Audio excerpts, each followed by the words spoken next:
Come, my allies. Will you join me? What's up, everybody? Welcome back to the Star Wars headquarters. Hope you're all doing well. We are back again with some news because a patch just released for Battlefront 2. And as you can see from this footage, Darth Maul's lightsaber is completely different now. He now throws his lightsaber horizontally and can do damage to multiple enemies at once. We're going to talk about that. And then we're going to talk about even more nerfs being applied to Anakin Skywalker in the update as of today. And then some nice changes to Blast, Strike, and Heroes versus Villains mode. So a lot of stuff to go over in this video. Hit that like button and let's dive into it, starting off with Darth Maul. So this was from the patch notes released today. And again, this update is now available in Battlefront 2. So when you log on there, you'll be able to play and download this update. But it says the following in the patch notes. It says, Darth Maul now throws his lightsaber horizontally instead of vertically, creating a much wider hitbox for his attack. The Furious Throw ability base damage is now reduced from 150 to 75 to balance the ability's improved accuracy, improved VFX, and animation related to the ability as well. So, in my experience, when playing with this new lightsaber throw, it is really accurate. I would say like 99% of the time I was able to get the direct hit on the enemy that I was aiming at. And then what was really cool is if there was two enemies standing side by side, of course, I could do damage to both of them very easily with this new change to his lightsaber. So now Maul is a complete beast. He was already a beast before, but now he is definitely one of my favorite villains in the entire game.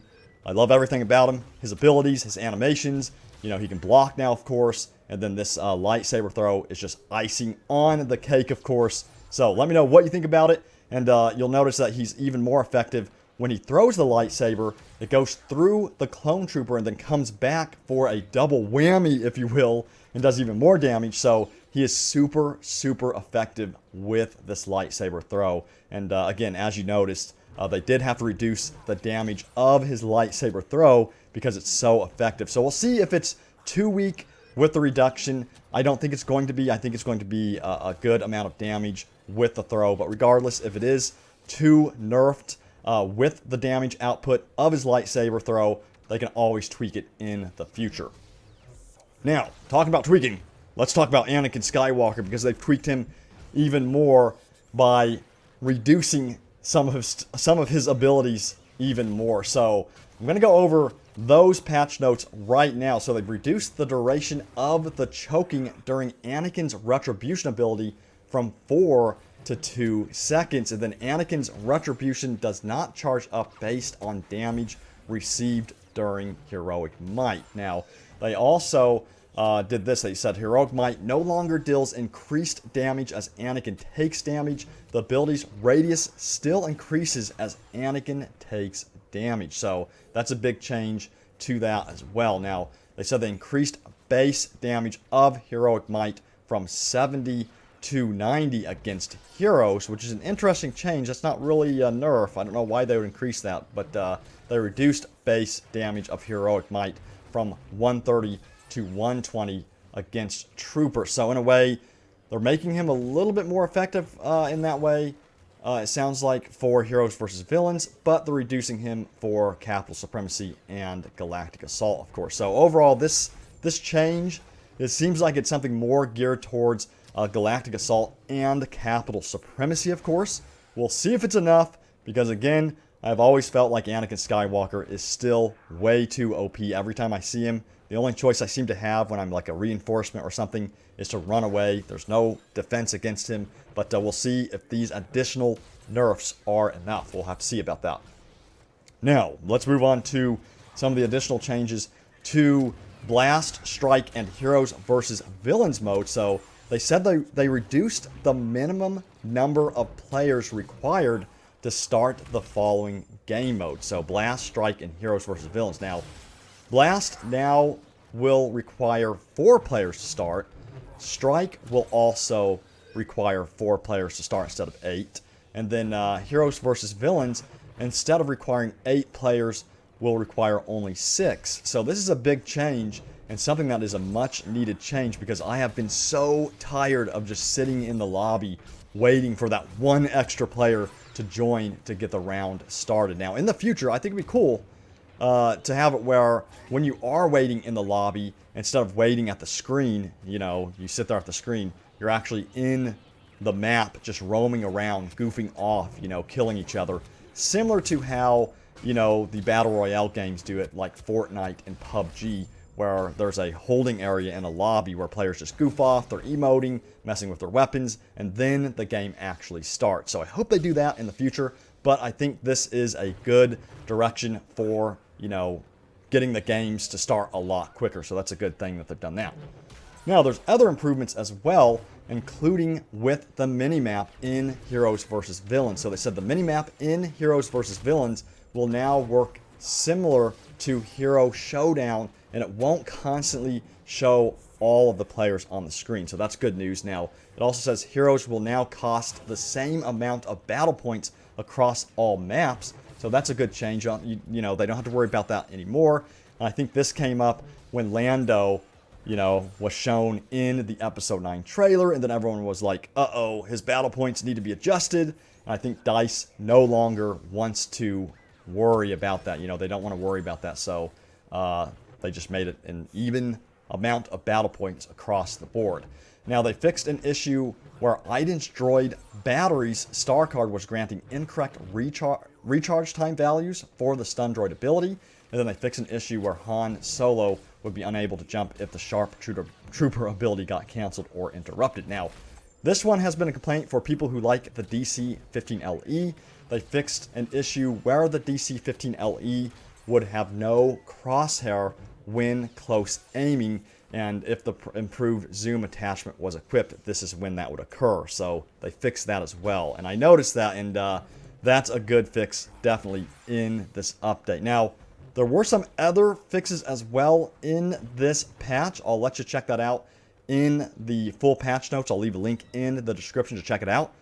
But overall, this patch is a really good change, especially for Darth Maul, who's getting the biggest change of them all with his horizontal lightsaber throw. So that's, again, really exciting that they've done that, and I hope they continue, you know, to improve the heroes. And there's been discussion as well if these heroes, like Darth Maul and other heroes, are going to be getting a 4th ability, since Anakin Skywalker has a 4th ability. You know, we reported on that before, and, you know, it sounds like DICE might be looking at that for some of the heroes and villains in the game. So let me know, what do you think about that? Do you think the heroes and villains in the game, besides Anakin Skywalker, should get a 4th ability?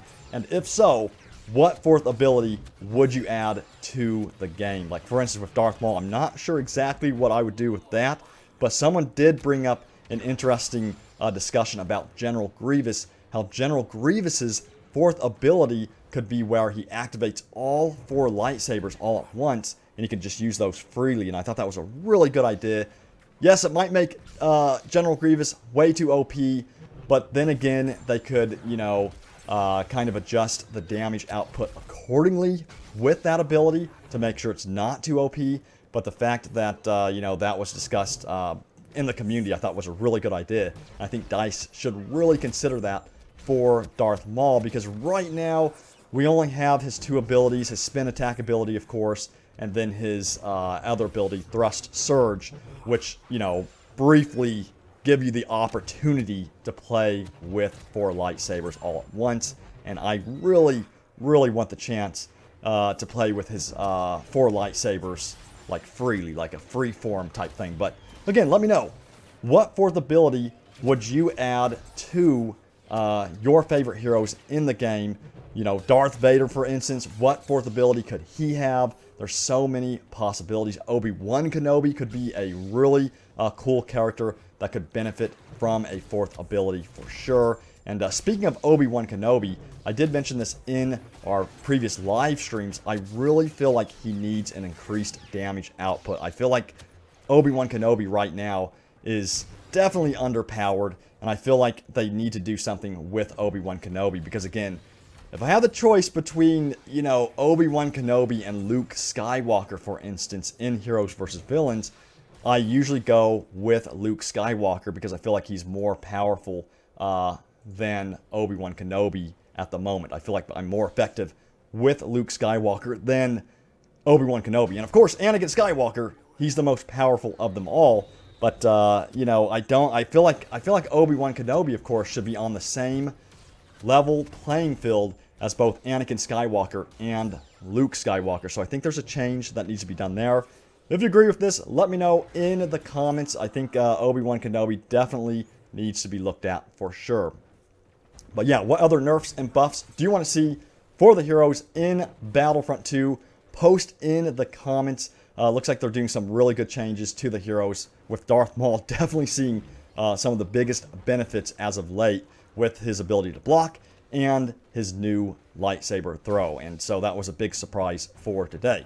But we are continuing our countdown to June 26th, of course, which is going to include a bunch of stuff, including droidicas, the new TX-130 tank, we have the Anakin Skywalker skin, the new Clone Trooper skins, and then, of course, Feed on Capital Supremacy. So keep it right here at the Star Wars headquarters.